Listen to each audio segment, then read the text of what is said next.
सब लोग? I hope सभी ठीक होंगे। Welcome back on my YouTube channel. आप लोगों का स्वागत है मेरे यूट्यूब चैनल में। मैं फिर से आई हूँ किसी एक और टॉपिक को लेकर के। अभी मेरा लास्ट जो टॉपिक था वो अंकिता भंडारी स्टोरी को लेकर के था। उसमें मैंने बताया था कि किस तरीके से एक लड़की गाँव क्षेत्र से आकर के शहर में जॉब करती है और उसके साथ एक घटना घटित हो जाती है और अंत में उसकी मृत्यु हो जाती है। मैंने लड़कियों को उस बारे में अवेयर रहने के लिए भी कहा था और कार्यस्थल पे जो भी घटनाएं महिलाओं के या लड़कियों के साथ होती है उसके बारे में बात भी की थी। उस पर किसी ने मेरी वीडियो को देखा, पसंद भी किया और मुझे सजेशन दिया कि मैं लीगल तरीके से क्या एक्शन लिया जा सकता है ऐसे लोगों पर, उस पर वीडियो बनाऊं। मैं उनका धन्यवाद करना चाहती हूं और मुझे अच्छा लगता है कोई मुझे सजेस्ट करता है और मैं पूरी मेहनत करती हूं उस पर बात करने के लिए।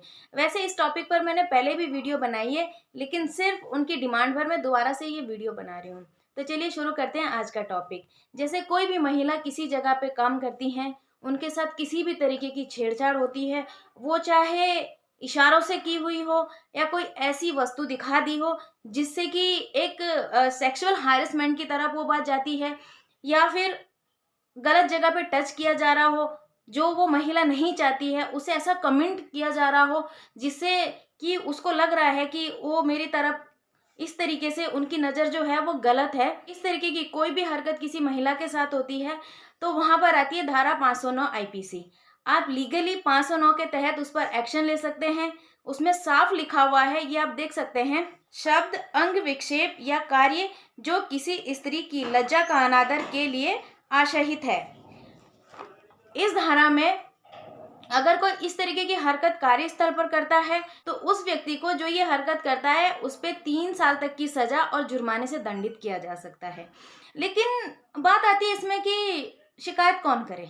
ये तो भाई आपको खुद ही करना पड़ेगा। अगर आप शिकार हो रहे हैं तो शिकायत भी करनी पड़ेगी। कई बार ये हरकत होने के बाद अगर आप विरोध करते हैं तो आपके जो बॉसेस हों या कलीग्स हों, ये बोला जाता है जा जो चाहे कर लेना, मैं किसी से नहीं डरता। लेकिन जब आप शिकायत कर देते हैं ना तो सारे डर निकल आते हैं उसके, तो इसलिए हिम्मत तो आपको ही करनी पड़ेगी। चलिए इसी पर और चीज़ें भी होती है, वो भी मैं आप लोगों को बता देना चाहती हूँ। ये तो मैंने धारा 509 के बारे में आप लोगों को बताया। इसमें अगर आप कहीं पर भी काम करते हैं या किसी भी स्थल पे और आपके ऑफिस में बाहर अड़ोस पड़ोस द्वारा कुछ भी ऐसी चीज आपको बोली जाती है जिससे आपके मान सम्मान को ठेस पहुंचती है, ये हर व्यक्ति के लिए है, सिर्फ महिलाओं के लिए नहीं है। या कोई भी ऐसी चीज कोई पोस्ट कर देता है सोशल मीडिया पे या कहीं भी जिससे आपके जो मान प्रतिष्ठा है उस पर आंच आई हो, या कोई भी आपके खिलाफ गलत रिपोर्ट दर्ज करा दे या कुछ भी ऐसा दर्ज करा दे, तो उस पर आप उसको तो उस पर आप उसकी शिकायत कर सकते हैं और एक मानहानि का मुकदमा दर्ज करा सकते हैं, जो कि धारा 499 के तहत आता है, जिसे डेफामेशन कहा जाता है। ये धारा 499 के तहत आप उस पर एक मुकदमा भी दर्ज कर सकते हैं।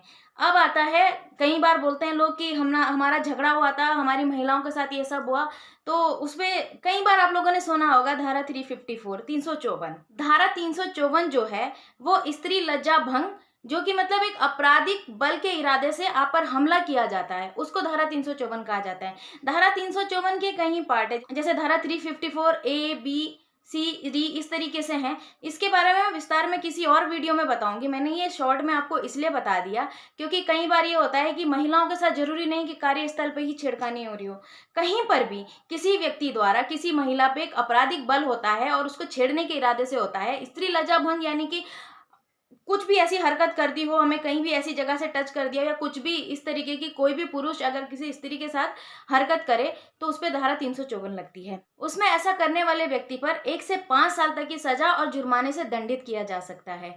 ये हर व्यक्ति को, हर स्त्री को, हर महिला को पता होना चाहिए कि उनके अधिकार क्या हैं। अगर उनके साथ कोई छेड़छाड़ हो रही है, कार्यस्थल पर हो रही हो, बाहर कहीं हो रही हो, किसी भी जगह पर हो रही हो, तो उसे अपने कानून के बारे में बेसिक जानकारी जरूर होनी चाहिए कि वो किस धारा के तहत, किस प्रोविजन के तहत सामने वाले को सजा दिला सके। लेकिन मेन बात वही आती है, करे कौन? करना तो आपको ही पड़ेगा, कोई दूसरा तो करेगा नहीं। कई बार लड़कियों के साथ ये सारी चीजें हो जाती है लेकिन चुप रहती है, नहीं बोलती। कार्यस्थल पे हो जाती है लेकिन ये समझ के चुप रहती है कि जॉब है मेरी, कहीं ऐसा ना हो जॉब से निकाल दिया जाए।